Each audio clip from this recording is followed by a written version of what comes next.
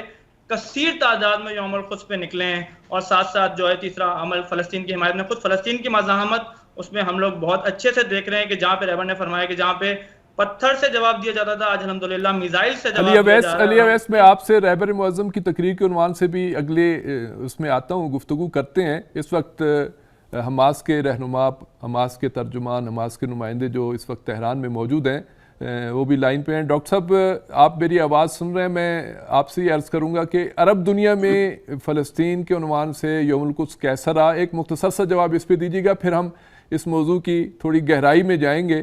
اور اس وقت جو تازہ ترین صورتحال ہے فلسطین کے اندر، اور مسجد الاقصیٰ اور 28 رمضان کے عنوان سے جو اس طرح کی بہت ساری چیزیں اور جو ظلم و ستم میں تیزی آئی ہے، اس پہ گفتگو کریں گے. لیکن پہلا میرا سوال آپ سے کہ عرب دنیا میں اس دفعہ یوم القدس کیسا رہا؟ بسم اللہ الرحمن الرحیم. پہلے آپ کا شکریہ ہے اور دوستوں کا بھی کہ مجھے یہ موقع دیا ہے کہ ایسے دن پہ جہاں آپ لوگ دیکھ رہے کہ مسجد الاقصیٰ میں اور القدس میں کیا کیا ہو رہا ہے، کہ کل تقریباً کہ کچھ 200 زخمی نمازی مسجد الاقصیٰ کے اندر ہے کہ زائنسٹ رجیم کو سامنا کرنے میں زخمی ہوا ہے. یوم القدس یا القدس ڈے جو امام خمینی رحمۃ اللہ علیہ کے ایک سنہ حسنہ کو پیش کیا ہے، کہ تقریباً میں آپ کو یہ بتاؤں گا کہ جس طرح دوستوں نے کہا تھا کہ کووڈ-19 کے باوجود ہے ہر جگہ کہ یہ جو سوشل میڈیا اور ورچوئل میڈیا میں ہے کہ بہت یعنی 5 کانٹیننٹ میں آپ کہہ سکتے ہیں کہ وہاں ہمارے ایکٹیویٹیز چل رہی ہیں. اور عرب دنیا میں فلسطین سے میں شروع کرتا ہوں کہ غزہ میں اور ویسٹ بینک میں اور بلکہ القدس کے اندر ہے کہ انہوں نے یہ یوم القدس کے شعار بھی انہوں نے لہرایا ہے، اور انہوں نے یہ بھی کہا کہ ایک موقع ہے کہ جہاں مسلمان اور فریڈم فائٹرز دنیا میں ایک یکجہتی کا اظہار کیا جاتا ہے کہ متحدہ طور پہ، چونکہ ہمارا دشمن ایک ہے، ابھی کوئی خفا نہیں ہے کہ اسرائیلی انمی ہے، کہ اس کے سیکیورٹی تھریٹ ہے کہ ہر جگہ دنیا میں اور اسپیشلی ہمارے ریجن میں صرف فلسطین کے حد تک ہے کہ اس کے اثرات اور اس کا امپیکٹ موجود ہے. اور یہ آپ نے جو پوچھا ہے عرب دنیا میں ہے کہ نارتھ افریقہ میں، ہمارے شامات میں ہے، یمن میں اگر آپ نے دیکھا ہے تو وہاں کووڈ کا تو کچھ نہیں سمجھتے ہیں، ملینز مارچ انہوں نے چلا ہے. اللہ ان کو حفاظت کر کے کہ ہمیں عجیب و غریب کہ آپ کو پتہ ہے یمن کے وضعیت کیسے ہے، اور ناظرین کو بھی پتہ ہے کہ وہ غربت کے 2-4 جنگ کے 2-4 امنیت کے بہت ضعیف ترین سے وضعیت ہے ان کے پاس ہے کہ کھانا بھی نہیں ہے، پانی بھی نہیں ہے. لیکن القدس کے نام سے ملین مارچ انہوں نے چلایا ہے، وہ بھی کووڈ-19 کی وجہ سے کے باوجود ہے. ان کو ہم شکریہ ادا نہیں کر سکتے، سچی بات ہے. لیکن یہ یمنی لوگ ہیں عرصہ سے، قدیم زمان سے ہے کہ وہ دنیا کے مظلومین کو ساتھ دیا ہے، اور بالخصوص مسئلہ فلسطین کے لیے ہم نے دیکھا اپنا آنکھوں سے کس طریقے سے وہ پارٹیسپیشن کرتے ہیں.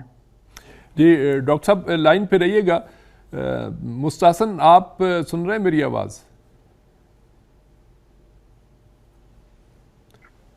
محمد مستحسن. جی ڈاکٹر صاحب میں جی مستحسن رہبر انقلاب اسلامی نے رہبر انقلاب اسلامی نے اپنے کل کے خطاب میں ایک نقطے کی طرف اشارہ کیا، اور وہ اس وقت ہم دیکھ بھی رہے ہیں، یعنی اس کے جو گراؤنڈ ریالٹیز ہیں وہ بھی اس کے عین مطابق ہیں.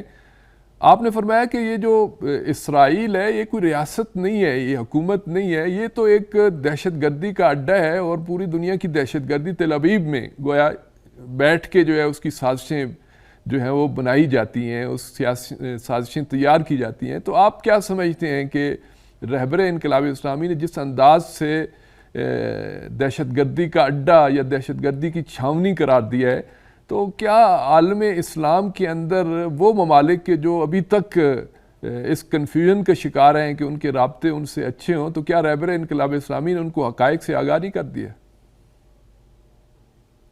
ڈاکٹر صاحب میں عرض کروں کہ ولی امر المسلمین نے جو فرمایا اس میں انہوں نے جن بنیاد کو مد نظر رکھتے ہوئے یہ بات کی، میں انہی کو کوٹ کرتا ہوں، جیسے انہوں نے فرمایا کہ میں آپ کو یقین دلاتا ہوں کہ اسرائیل یعنی یہ جو زائنسٹ رجیم ہے، اس کے ڈاؤن فال کا نہ صرف آغاز ہو چکا ہے بلکہ یہ ہچکولے لے رہا ہے، یعنی یہ اب رکنے والا سلسلہ نہیں ہے۔ تو میں جو کل کا واقعہ ابھی بیان کیا ڈاکٹر قدومی نے بھی، یہ جو واقعہ ہے اس کو یعنی بڑے گہرے انداز سے دیکھیے کہ میری نظر میں تو ڈاکٹر صاحب یہ جو واقعہ ہے یہ آپ سمجھ لیجئے کہ یہ جو زائنسٹ رجیم ہے یہ رہبر معظم کی بات کا بالکل شاخسانہ ہے کہ ان کے پاس اور کوئی اب بات نہیں رہی، کسی قسم کی کوئی طاقت نہیں رہی۔ جو انہوں نے پلان بنایا تھا مڈل ایسٹ کو کیپچر کرنے کا اور جو اپنی حکومت بنانے کا، وہ تو اب خس و خاشاک کی طرح بہہ چکا ہے۔ اب یہ صرف اپنے سروائیول کے لیے یہ جو کمزور حربے ہیں یہ اپنا رہے ہیں، اور فلسطین میں رہنے والے جو مظلومین ہیں وہ اپنی طاقت کا بھرپور اظہار کر رہے ہیں۔ ڈاکٹر صاحب یہ تو یعنی رہبر معظم نے فرمایا، کل جو ویبینار ہوا اس کے اندر جو جوئش کے جو لیڈر تھے جن کا میں نے آپ کے سامنے ذکر کیا، ربائی ایرن کوہن، انہوں نے بڑی اہم بات کی۔ انہوں نے کہا کہ یہ جو زائنسٹ ہیں ان کا یہودیوں سے کوئی تعلق نہیں ہے، یہودیوں کا ان ظالموں سے کوئی تعلق نہیں ہے۔ اور پھر انہوں نے جو اہم بات فرمائی نا، جس کی طرف میں اشارہ کرنا چاہتا ہوں، انہوں نے کہا کہ جو عرب ممالک ہیں ان کے حکمرانوں نے کبھی بھی فلسطین کی حمایت کھل کے نہیں کی، اور ان کی حمایت میں کمی کی وجہ سے فلسطین کا مسئلہ سست روی کا شکار ہے۔ اور پھر انہوں نے کہا کہ اگر یہ حکمران ممالک جو عرب حکمران ممالک ہیں، یہ اگر اس ریجن کے اندر فلسطین کی بھرپور سطح پہ حمایت کا اعلان کریں تو وہ وقت دور نہیں کہ یہ جو زائنسٹ رجیم ہے یہ اپنے اختتام کو پہنچ جائے گی۔ تو یہ جو بات ہے رہبر معظم کی کہ یہ اپنے آخری ہچکولے لے رہا ہے، اس میں ہر طرف سے آپ کو صداقت نظر آئے گی۔ اگر آپ کسی یہودی سے پوچھیں گے تو وہ بھی یہی کہے گا، اگر آپ کسی عیسائی سے پوچھیں گے تو وہ بھی آپ کو یہی کہے گا، اگر کسی مسلمان سے پوچھیں گے تو وہ بھی آپ کو یہی کہے گا۔ جی مستحسن، بہت خوبصورت بات کی مستحسن، آپ نے بہت اچھی بات کی۔ اس وقت واقعی زبان زد خاص و عام ہے کہ اسرائیل غاصب صہیونی حکومت ایک زوال کا شکار ہے، اور اس کا زوال ہم سیاسی میدان میں بھی دیکھ رہے ہیں، سیکیورٹی کے میدان میں بھی دیکھ رہے ہیں، اخلاقی میدان میں بھی دیکھ رہے ہیں، اور خود اس وقت ڈپلومیٹک جس انداز سے وہ عالمی تنہائی کا شکار ہو رہا ہے باوجود مختلف دعووں کے، جس انداز سے سینچری ڈیل بری طرح ناکام ہوئی، جس طرح گریٹر اسرائیل کا منصوبہ ناکام ہوا، جس طرح وہ خود اپنے آپ کو ناقابل تسخیر قرار دیتے تھے، آج وہ غزہ سے اٹھنے والے وہ عام افراد کے بنے ہوئے میزائلوں کے مقابلے میں خوف زدہ ہیں، اور ان کا وہ آئرن ٹوم جو ہے وہ ناکارہ ہو کے رہ گیا ہے۔ اس میں کوئی شک نہیں ہے کہ زوال قریب ہے، اور رہبر انقلاب اسلامی نے جس کی طرف اشارہ کیا ہے وہ خواب بھی انشاءاللہ جلد شرمندہ تعبیر ہوگا۔ علی اویس، آپ سے میں سوال یہ کروں گا، آپ نے خود اپنی گفتگو میں نے آپ کی بات کو درمیان سے لے لیا تھا، رہبر انقلاب اسلامی نے اپنی گزشتہ تقریر میں ایک دو نکاتی کہہ سکتے ہیں کہ ایک فارمولہ پیش کیا کہ فلسطین کے اس بحران کے حل کے لیے یا مسئلہ فلسطین کی اس ہدف تک پہنچنے کے لیے دو چیزیں ضروری ہیں، ایک مقاومت جاری رہنی چاہیے، استقامت کا عمل جاری رہنا چاہیے، جہاد، شہادت، ایثار، قربانی، یہ سلسلہ بھی جاری رہنا چاہیے، اور یہ ظاہر ہے فلسطین کے اندر اس کا عملی میدان ہے، اور جو فلسطین سے باہر کا جو میدان ہے وہ عوامی حمایت کا ہے کہ امت مسلمہ اور مظلوموں کی حمایت کرنے والے، انسانی حقوق کا دفاع کرنے والے سب کی ذمہ داری بنتی ہے کہ وہ اس مسئلے میں فلسطینیوں کا ساتھ دیں۔ آپ کیا سمجھتے ہیں کہ اس رہبر معظم کے اس دو نکاتی فارمولے کو ہم یوم القدس میں کیسا ہم نے محسوس کیا، کہ اس طرح کی کچھ چیزیں ہمیں محسوس ہوئیں کہ وہاں پہ جس انداز سے ویسٹ بینک کے اندر آپ دیکھ رہے ہیں کہ اس وقت ایک نئی بیداری ہے، غزہ کے اندر تو آپ دیکھ رہے ہیں کہ عرصے سے وہ مسلسل مبارزے اور مقابلے کی حالت میں ہے، اور اب اس وقت جو ہے وہ عوامی حمایت کے عنوان سے، جیسے آپ نے بھی ذکر کیا، مستحسن نے وہاں سے لندن سے ہمیں بتا رہے تھے، خود ڈاکٹر خالد قدومی نے جو عرب دنیا کی بات بتائی ہے، پھر خصوص یمن کے عنوان سے جو تاریخی اجتماعات ہوئے ہیں، تو آپ کیا سمجھتے ہیں کہ اس جو عوامی حمایت ہے، ایک تو فلسطینیوں کی مقاومت ہے وہ، اور ایک طرف یہ حمایت ہے، اس پہ آپ کیا تبصرہ کریں گے کہ اس میں روز بروز اضافہ ہو رہا ہے، کمی ہو رہی ہے، کیا ہو رہا ہے اس میں؟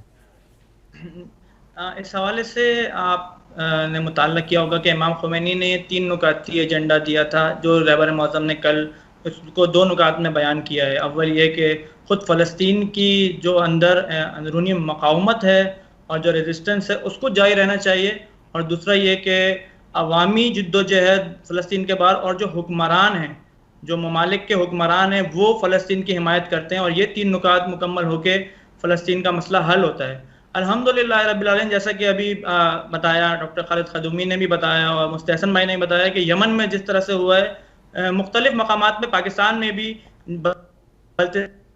چنار میں لاکھوں کا اجتماع ہوا ہے، ہزاروں نہیں لاکھوں لوگ موجود تھے جنہوں نے آج فلسطین کے مسئلے پہ بات کی۔ الحمدللہ یہ بہت اچھا وقت ہے۔ رہبر نے اس طرف بھی اشارہ کیا ہے کہ بہت سارے ممالک جو عرب ممالک ہیں، وہ کمزور ممالک کو امریکہ اور اسرائیل پیسوں کے بنیاد پہ یا اپنی طاقت کے بنیاد پہ فلسطین مخالف کرنا چاہتے ہیں، لیکن یہ زیادہ دیر نہیں چلے گا، اور یہ بات طے شدہ ہے کہ پاکستان میں بلکہ پورے ایشیا میں، پوری دنیا میں بالعموم اب فلسطین کا مسئلہ عام ہو گیا ہے، اور سب کو پتہ چل گیا ہے کہ غاصب صہیونی ریاست ایک دہشت گردی کا اڈا ہے، اور اب اس مسئلے پہ جس قدر ہم کوشش کرتے رہے ہیں، جس طرف آگے بات جاتی رہے گی، ہمیں فائدہ ہوگا۔ یہ مسئلہ اب آگے جانے والا ہے، یہ جہاد، یہ مقاومت، یہ ریزسٹنس آگے جانے والی ہے، پیچھے جانے کا کوئی راستہ نہیں ہے۔